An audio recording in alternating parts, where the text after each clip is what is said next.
In emphasis of the Happiness in Lifetime unit, I have decided to do a Draw My Life. So, let's get into it. I was born in a hospital on a dark and stormy night on August 23rd in 1996. I was born a bald baby with my mother, clearly, and my father. Now, at the time, we lived with my grandparents in my grandma's house. With only one child, it was pretty okay. The following year, when I was about 2, my mother brought home my little sister.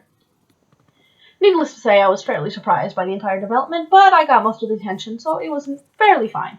The next year, however, my mother brought home another baby sister. And it was at that point that we figured out that maybe we shouldn't be staying in Grandma's house anymore.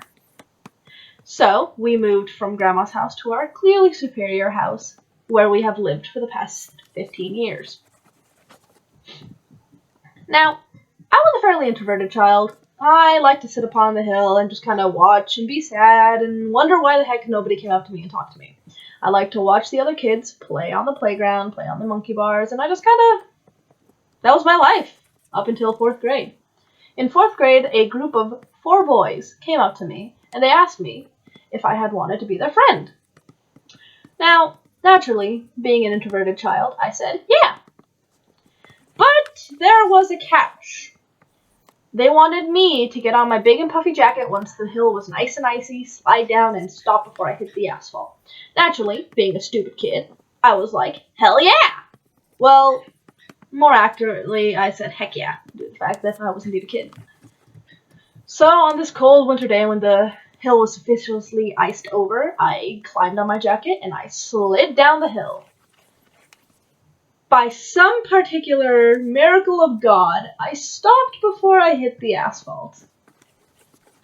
And the group of boys, they went wild. They're like, oh! Because I don't think they really believed I could do it.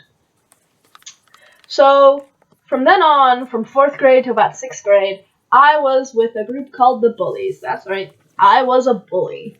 I was a pretty bad bully, too. I would beat up other kids. I would take their lunch money. I would forbid them from using certain equipment on the playground. I was a bad kid.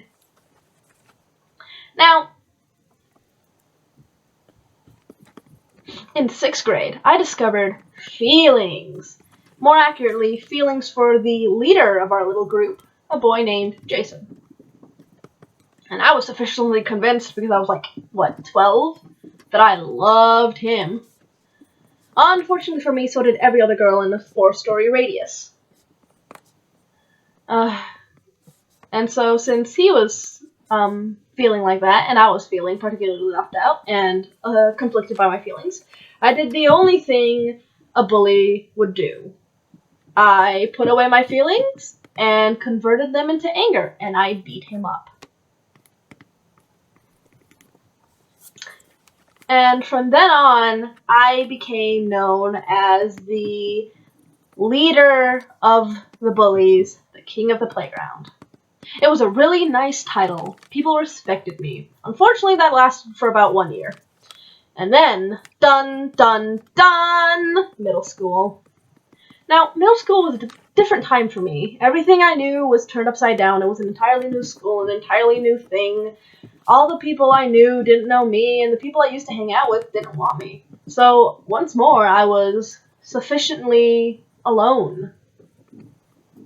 But something happened in 6th grade 7th grade, from 7th to 9th, that I rather enjoyed. I became known as the one and only book dealer.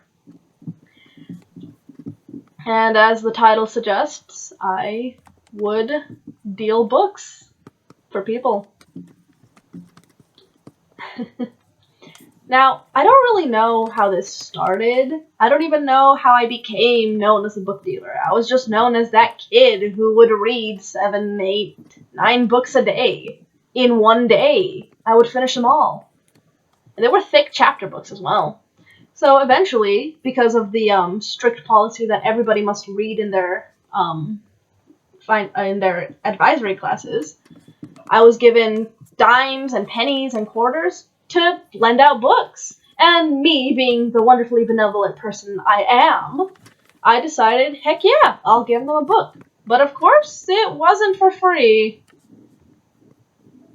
People would give me money for them. They were my books. Sometimes they'd trade me.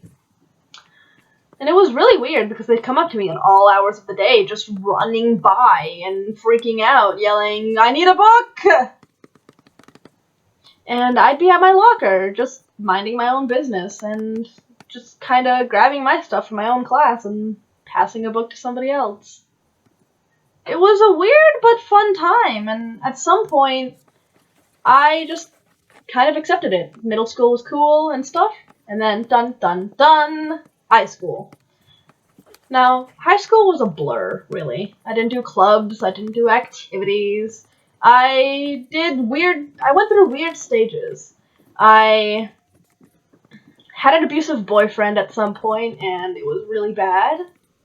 And at some point, I also broke up with that exact same boyfriend, and he stormed out of the lunchroom in a fit of dumb rage. Looking back, it was really immature. I graduated with, typical things. I made it through high school. High school was mostly a blur. I don't remember much of it.